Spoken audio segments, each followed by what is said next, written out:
Hello, today we're going on a quick day sail, but we treat a day sail just like we do going to Mexico or all the way to French Polynesia. We have a task list and we like to do the whole task list so we know exactly what we did and we don't forget anything. First we start with our pre-departure checklist, which is here, and then on the back it basically tells you how to turn on the sailing instruments step by step.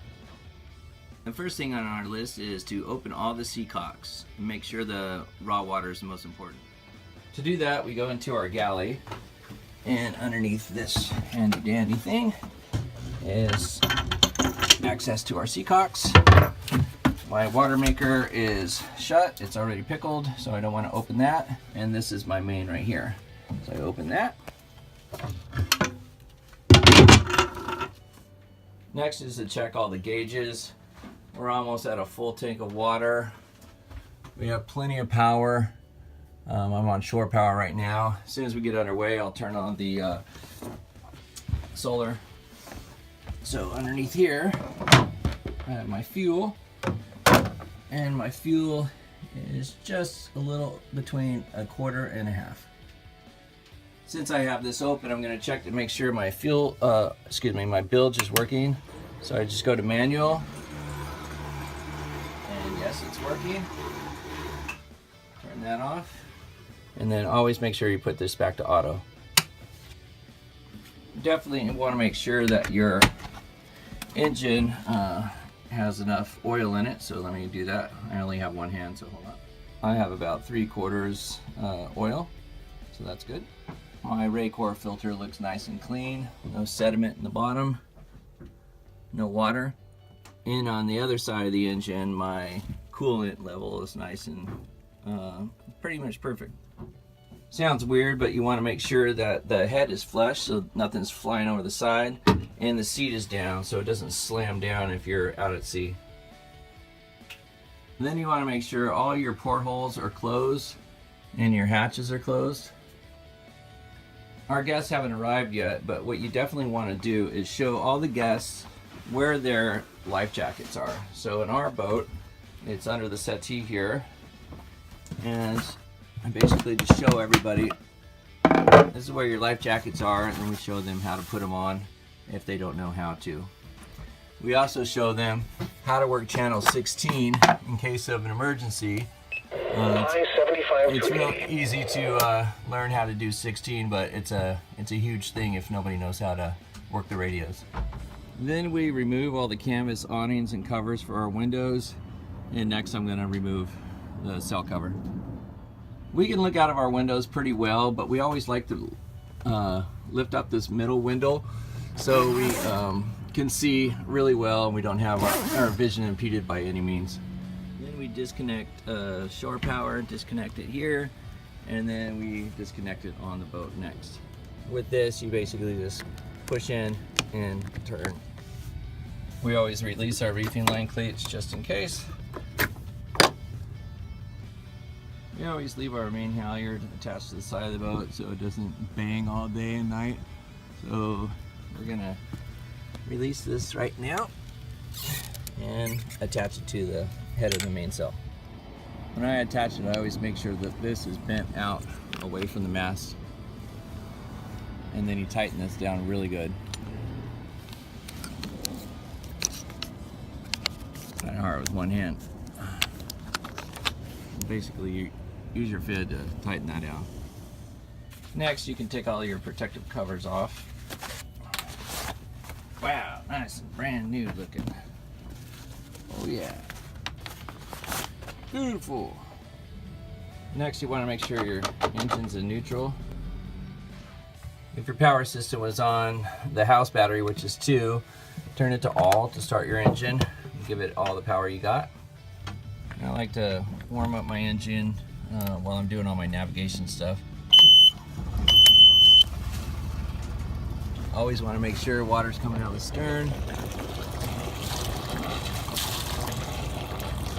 which it is.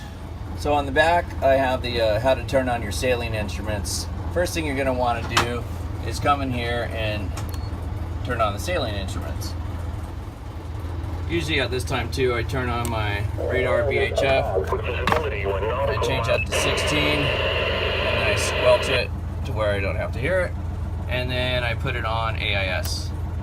To turn on the AIS, behind the settee here, I have my AIS receiver, and I have a miniplex, which is a Wi-Fi signal, and it sends my AIS out to my iPad. I'll show you that in a second. If I was connected underway via sail mail, I also have a Pactor-4 modem down here. I don't need that on right now because we're only going to do a day cruise. But if you're going to hook up your computer and check grids or anything like that, that's where you would turn on your Pactor-4 modem, and you basically just push this little red button right there, and that would turn that on. Most important step here is you have to enter your code. So I will enter my secret handy dandy code, and basically you just hit it like that and then hit display, and so on and so forth. Now everything's on, all my instruments. Here we go. Okay, this is just outside of the head.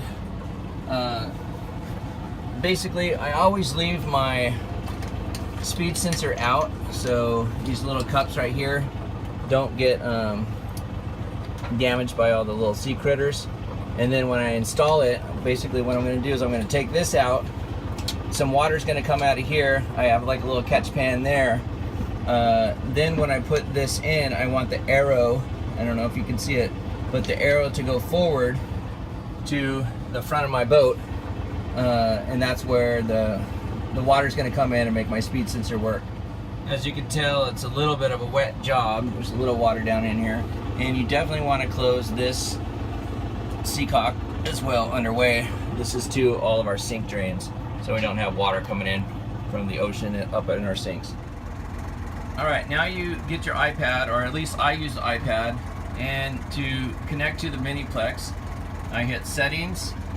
I'm currently on the Kona Kai, so I'm going to go down here to miniplex. I'm going to select miniplex. Miniplex is selected. Now I'm connecting to my AIS transceiver, or actually I only have a receiver. I back out of that and I go to INAP X. Once INAP X is open, I go to this little button that says Instruments right here. Click on Instruments. And on the instrument panel, on the instrument panel, I want to hit this TCP/IP button, and then it brings up my link and everything like that. I want to link,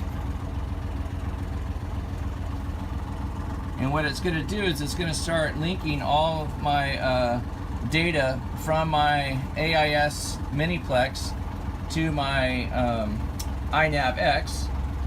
And you want to make sure that the host is this host and the port is that port, and then once it runs through, you hit done,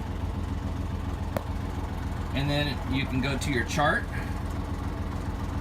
and you should see all of your AIS receiving boats, and this is all real time.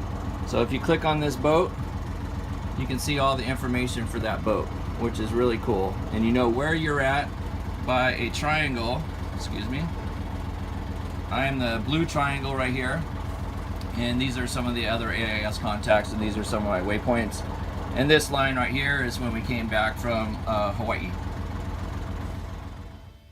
Now I got this cool iPad mount from LifeProof, and basically it comes up onto the helm here.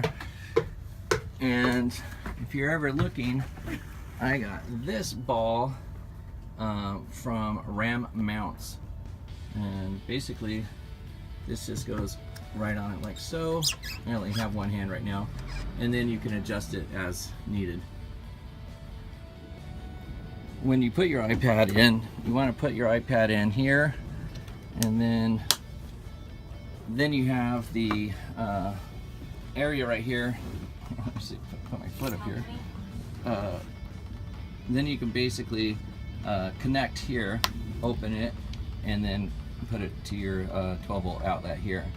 And as you can see, this is fully movable all over the place. While we were at sea, we were sitting here, and we can turn this around and we can look at it here, or like normal, you just have it sitting just like that. Then we always take out our jib or Genoa sheets and run them along the outside of our halyard, or our shrouds right here. Okay, since I disconnected the shore power, basically I'm getting no volts coming into the boat right now. We're pulling 12.8 volts off of the batteries right now. I'm still on all. So once we get underway, I'm going to change that to 2. I'm going to leave my port and starboard outlets on right now, but I'm going to show you how to do an inverter. So right now I do not have my solar panel on. It is showing night. I don't know if you can see that. So what I do is I go out here to my solar panel area. This right here is my wind generator, and I want to leave my wind generator off. And this button right here is my solar panel. I basically switch that up, close that,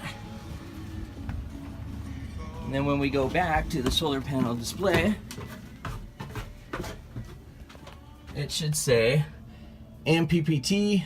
It'll show you how many volts are coming in, 13.4 volts. I don't know if you can see all that.